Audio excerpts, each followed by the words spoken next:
जय Hind. GS study SST में आपका स्वागत है। दोस्तों, आज हम पढ़ेंगे UP triple S C ANM महिला स्वास्थ्य कार्यकर्ता के लिए महत्वपूर्ण बहुविकल्पी प्रश्नों को।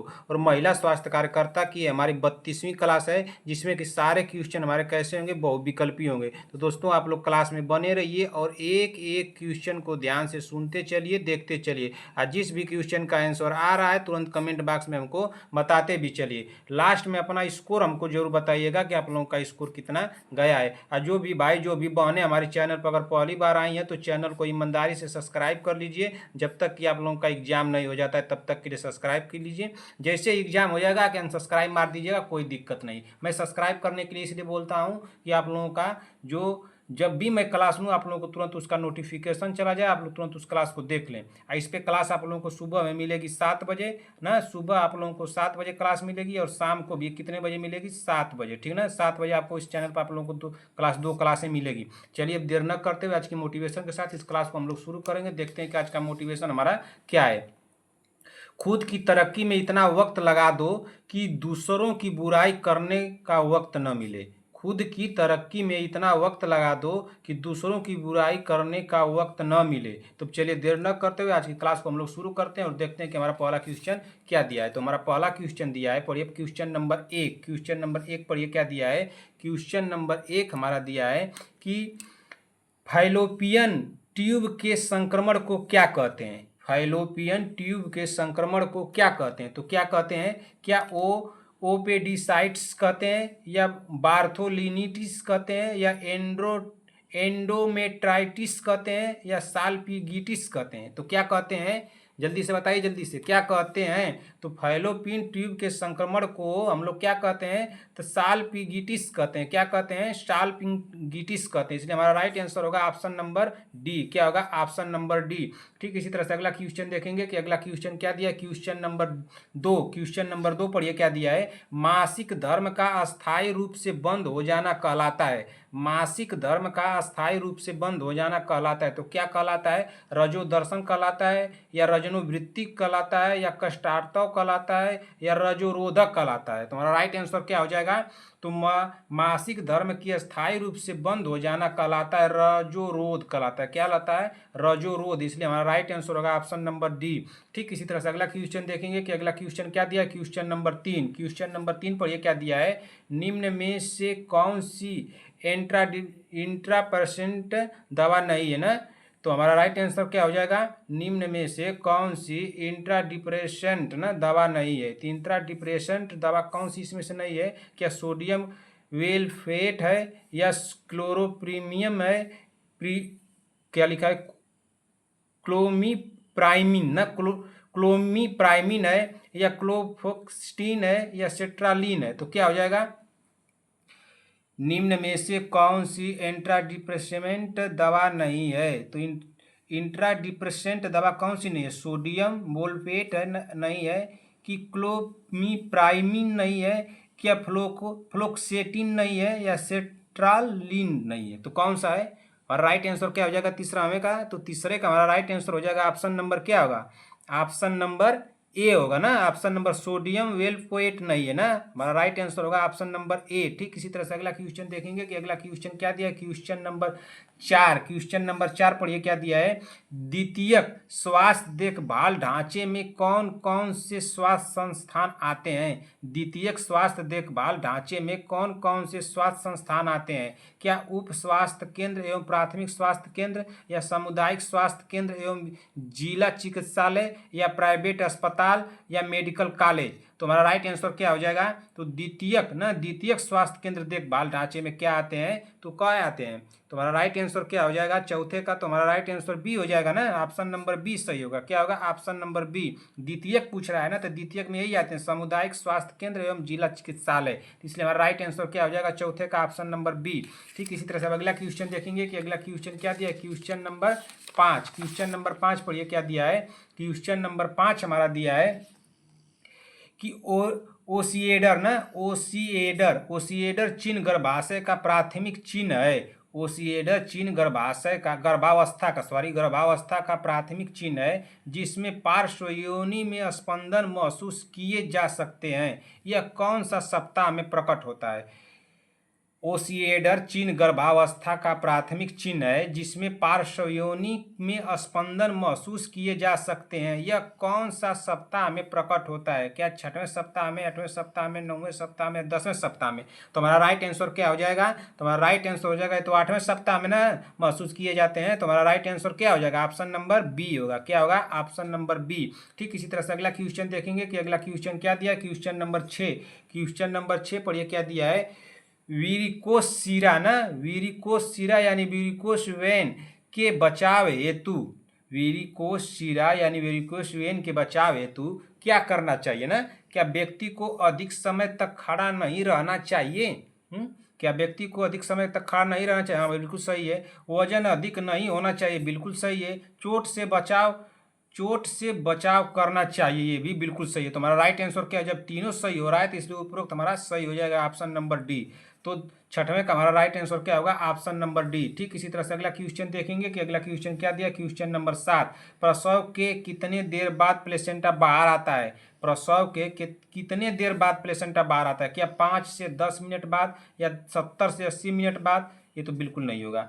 15 से 20 मिनट बाद, या 45 से 55 मिनट बाद? तो हमारा राइट आंसर क्या हो जाएगा? देखिए 5 से 10 मिनट में बताना है आप लोगों को, 15 से 20 मिनट में। तो हमारा राइट आंसर क्या हो जाएगा? तो हमारा राइट आंसर हो जाएगा ऑप्शन नंबर क्या होगा? ऑप्शन नंबर सी, 15 से 20 मिनट हो जाएगा ना। क्या हो जाएगा? 15 से 20 मिनट। कहीं कहीं आप लोग को ऑप्शन में देखने को मिलेगा 15 से 30 मिनट देखने को मिलेगा। क्या मिलेगा? 15 से 30 मिनट। तो उससे घबराइएगा मत, ऑप्शन देख करके लगाइएगा, ठीक ना। चलिए अगला क्वेश्चन देखते हैं कि अगला क्वेश्चन क्या दिया है। क्वेश्चन नंबर 8, क्वेश्चन नंबर 8 पढ़िए क्या दिया है। क्वेश्चन नंबर 8 हमारा दिया है कि यौन के दौरान होने वाले शारीरिक परिवर्तन में शामिल है। यौवन के दौरान होने वाले शारीरिक परिवर्तनों में शामिल है। तो यौवन के दौरान क्या स्तन विकास होता है? बिल्कुल होता है। जंघन और अच्छे बालों की वृद्धि होती है? बिल्कुल होती है। मासिक धर्म ये भी होता है। तो उपरोक्त सभी हमारा राइट आंसर होगा। क्या होगा? उपरोक्त सभी हमारा राइट आंसर हो जाएगा 8वें का। ठीक इसी तरह से अगला क्वेश्चन देखेंगे कि अगला क्वेश्चन क्या दिया। क्वेश्चन नंबर 9, क्वेश्चन नंबर 9 पर ये क्या दिया है। जो क्वेश्चन आ रहा है तुरंत उड़ा दीजिए उसको। निम्नलिखित में से कौन सा एंडोमेट्रियोसिस का लक्षण नहीं है? निम्नलिखित में से कौन है जो एंडोमेट्रियोसिस का लक्षण नहीं है? तो क्या पेल्विक दर्द है, या हाइपोमेनोरिया है, या डिस्मेनोरिया है, या यौन क्रिया के दौरान दर्द है? तो हमारा राइट आंसर क्या हो जाएगा 9वें का? तो हमारा राइट आंसर हो जाएगा 9वें का ऑप्शन नंबर बी हो जाएगा। क्या हो जाएगा? ऑप्शन नंबर बी, हाइपोमेनोरिया हो जाएगा ना, हाइपोमेनोरिया। इसलिए हमारा राइट आंसर होगा ऑप्शन नंबर बी। ठीक इसी तरह से अगला क्वेश्चन देखेंगे कि अगला क्वेश्चन क्या दिया। क्वेश्चन नंबर 10, क्वेश्चन नंबर 10 पर ये क्या दिया है। यौवन के बाद मोटे रोगियों में ऑस्टियोपोरोसिस ना, ऑस्टियोपोरोसिस होने की संभावना कम होती है, क्योंकि यौवन के बाद मोटे रोगियों में ऑस्टियोपोरोसिस होने की संभावना कम होती है क्योंकि एफएसएच स्तर में गिरावट। क्या एफएसएच स्तर में गिरावट होता है? एफएसएच स्तर में गिरावट होता है? बिल्कुल तो नहीं होगा। अच्छा, एलएच स्तर में गिरावट, ये भी नहीं होगा। अधिक एंड्रोजन एवं एस्ट्रोजन में रूपांतरण, और अधिक एस्ट्रोजन एवं एंड्रोजन में रूपांतरण। तो हमारा राइट आंसर क्या हो जाएगा? अब 2 ऑप्शन में आप लोगों को बताना है। यहाँ पे क्या पूछ रहा है कि अधिक एंड्रोजन का एस्ट्रोजन में रूपांतरण, यहाँ पूछ रहा है अधिक एस्ट्रोजन का एंड्रोजन में रूपांतरण। तो 10वें का हमारा राइट आंसर हो जाएगा ऑप्शन नंबर सी। तो बिल्कुल सही होगा option number C. Option number C हमारा राइट आंसर होगा 10वें का, ठीक ना। अधिक एंड्रोजन का एस्ट्रोजन में रूपांतरण होगा, ठीक ना, इसीलिए हमारा राइट आंसर होगा ऑप्शन नंबर सी। ठीक इसी तरह से अगला क्वेश्चन देखेंगे। क्वेश्चन नंबर 11, क्वेश्चन नंबर 11 पढ़िए क्या दिया है। क्वेश्चन नंबर 11 हमारा दिया है कि नर्सिंग आचार संहिता का मुख्य उद्देश्य है। नर्सिंग आचार संहिता का मुख्य उद्देश्य है, तो क्या है? केवल कानूनी सुरक्षा। केवल कानूनी सुरक्षा तो हमको लग रहा है कि नहीं होगा ना, केवल कानूनी सुरक्षा नहीं होगा। वेतन वृद्धि नहीं होगा। व्यावसायिक मान्यता या रोगी का कल्याण, तो बिल्कुल यही होगा हमारा राइट आंसर। क्या होगा? नर्सिंग आचार संहिता का मुख्य उद्देश्य है रोगी का कल्याण, इसलिए हमारा राइट आंसर हो जाएगा 11वें का ऑप्शन नंबर डी। क्या होगा? Option number D. ठीक इसी तरह से अगला क्वेश्चन देखेंगे कि अगला क्वेश्चन क्या दिया। क्वेश्चन नंबर 12, लिंग अनुपात परिभाषित किया गया है। लिंग अनुपात परिभाषित किया गया है। क्या 1000 पुरुषों पर जन्म लेने वाले बच्चों की संख्या? तो बिल्कुल नहीं होगा। 1000 महिलाओं पर पुरुषों की संख्या और 1000 पुरुषों पर महिलाओं की संख्या, उपरोक्त में से कोई नहीं। तो हमारा राइट आंसर क्या हो जाएगा, लिंग अनुपात परिभाषित किया गया है। तो लिंग अनुपात किस पर परिभाषित किया गया है, तो किया गया है 1000 पुरुषों पर महिलाओं की संख्या। तो हमारा राइट आंसर क्या होगा, ऑप्शन नंबर सी होगा। क्या होगा, ऑप्शन नंबर सी। जब कोई क्वेश्चन समझ में ना आए तो उसको एक बार दो बार तुरंत पढ़ लीजिएगा, तुरंत ऑप्शन भी या क्वेश्चन भी तुरंत आ जाएगा। ठीक है ना, चलिए अगला क्वेश्चन देखते हैं कि अगला क्वेश्चन क्या दिया। क्वेश्चन नंबर 13 बहुत आसान है। विटामिन डी प्रचुर मात्रा में पाया जाता है। क्या आंवला, नींबू, संतरा? बिल्कुल नहीं। दूध, दही, छाछ, पनीर? इस बिल्कुल नहीं। गाजर, मूली, शकरकंद? बिल्कुल नहीं। सूर्य की धूप ना। तो हमारा राइट आंसर क्या हो जाएगा, ऑप्शन नंबर डी। ये तो बहुत आसान था ना। विटामिन डी प्रचुर मात्रा में कहाँ पाया जाता है, तो सूर्य की रोशनी में, सूर्य के धूप में पाया जाता है, इसलिए हमारा राइट आंसर होगा ऑप्शन नंबर डी। तुरंत पढ़िए, तुरंत जो आ रहा है आप लोगों का टाइम बचेगा, तुरंत लगाइएगा। ठीक है ना। इसी तरह से अगला क्वेश्चन देखेंगे। अगला क्वेश्चन क्या दिया, क्वेश्चन नंबर 14। क्वेश्चन नंबर 14 पढ़िए क्या दिया है। क्वेश्चन नंबर 14 हमारा दिया है कि धूम्रपान और शराब का सेवन किस श्रेणी में आता है। धूम्रपान जो है और शराब का सेवन किस श्रेणी में आता है, तो क्या जैविक में आता है, जैविक में तो अबे नहीं करेगा, पर्यावरणीय में आए भी नहीं करेगा, सामाजिक, आर्थिक, व्यवहारिक। तो जो आदमी धूम्रपान और शराब कर रहा है तो किस में, किस श्रेणी में आएगा, तो उसको व्यवहारिक श्रेणी में आ जाएगा ना। तो हमारा राइट आंसर क्या हो जाएगा, ऑप्शन नंबर बी होगा। ठीक ना, क्या होगा, ऑप्शन नंबर बी। इसी तरह से अगला क्वेश्चन देखेंगे कि अगला क्वेश्चन क्या दिया। Question number 15। क्वेश्चन नंबर 15 भी बहुत आसान है, बता दीजिए इसको।